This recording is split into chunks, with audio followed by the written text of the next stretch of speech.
Sindh united party SUP Sindh दुश्मन ऐं अवाम दुश्मन बजट ख़िलाफ़ सख़्त एहतिजाज कंदे मुतालबो करे थी त वफ़ाक़ सिंध सां थींदड़ मुआशी नाइंसाफ़ियूं ऐं NFC अवार्ड तहत सूबे जे हक़नि ते थींदड़ धाड़ो फौरी तौर बंदि करे। अहिड़ो इज़हार SUP जे मरकज़ी सर ते निकितल एहतिजाजी मुज़ाहिरे खे प्रेस क्लब खरपुनाथन शाह अॻियां ख़िताब कंदे ग़ुलाम अहमद गाॾी निसार लाखियर कंदे चयो। हुननि वधीक चयो त मौजूदा बजट में सिंध जो जाइज़ हक़ खे नज़रअंदाज कयो वियो आहे, जंहिं सबब सूबे जी तरक्की, रोज़गार, तालीम, सिहत ऐं अवामी भलाई जा शोबा सख़्त मुतासिर थींदा। हिन इहो बि चयो त सिंध जी बजट पंजाब ते ख़र्च करे सिंध जे हक़ ते धाड़ो हयो पियो वञे। SUP अॻवान चयो त सिंध जे वसीलनि ते पहिरियों हक़ सिंध वासियुनि जो आहे, तंहिं करे वफ़ाक़ तरफ़ां सिंध जे हिसे में घटिताई कंहिं बि सूरत में क़बूल न कई वेंदी। हिननि मुतालबो कयो त सिंध जी आइनी, माली ऐं वसीलनि बाबति हक़नि जो मुकमल तहफ़ुज़ यकीनी बणायो वञे। एहतिजाजी मुज़ाहिरे में शरीक कारकुननि सिंध दुश्मन बजट नामंज़ूर, सिंध जा वसीला सिंध वासियुनि लाइ ऐं सिंध सां मुआशी नाइंसाफ़ियूं बंदि करियो जा उॿॾारींदड़ नारा हयां। SUP ऐलान कयो त जेकॾहिं सिंध जे हक़नि ते थींदड़ ज़्यादतियुनि जो अज़ालो न कयो वियो त एहतिजाज जो दाइरो वधीक वसी कयो वेंदो।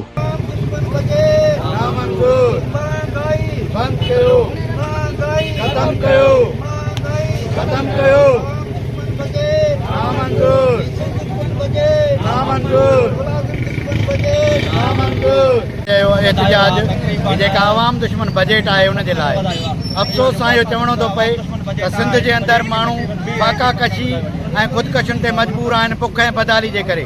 पर हिन पीपल्स पार्टी जी गवर्नमेंट वरी ॿियनि सूबनि लाइ अरबें रुपयनि जो हिसो रखियो आहे सिंध जी बजट मां, जेको असांखे क़बूल न आहे, जंहिंजी असां मुखालफ़त था कयूं त बाबा तव्हां मुल्तान ऐं गिलगित में जेको आहे सो स्कीमूं ठाहिण जे लाइ बजट रखो था, पर सिंध में तव्हां छा कयो आहे? सिंध जो जेको आहे माण्हू उहो बुख ऐं बदहाली जे वर चढ़ियल आहे।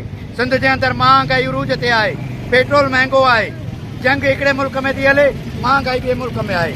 उन जे करे असां सम्झूं था त हीअ अवाम दुश्मन बजट आहे, असां हुनखे मुकमल तौर ते रिजेक्ट कयूं।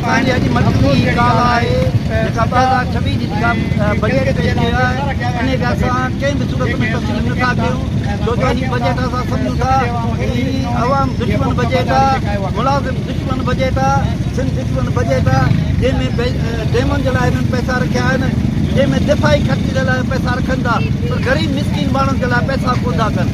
रखनि ही मुल्क जी भलाई जे लाइ को बि पैकेज कोन, सिर्फ़ु पंहिंजे ज़ाती अयाशियुनि जे लाइ पंहिंजा ख़र्च वधाइण जे लाइ बजट पेश कया, जंहिंसां अवाम खे को बि मज़दूर, औरत कंहिं खे बि फ़ाइदो कोन्हे।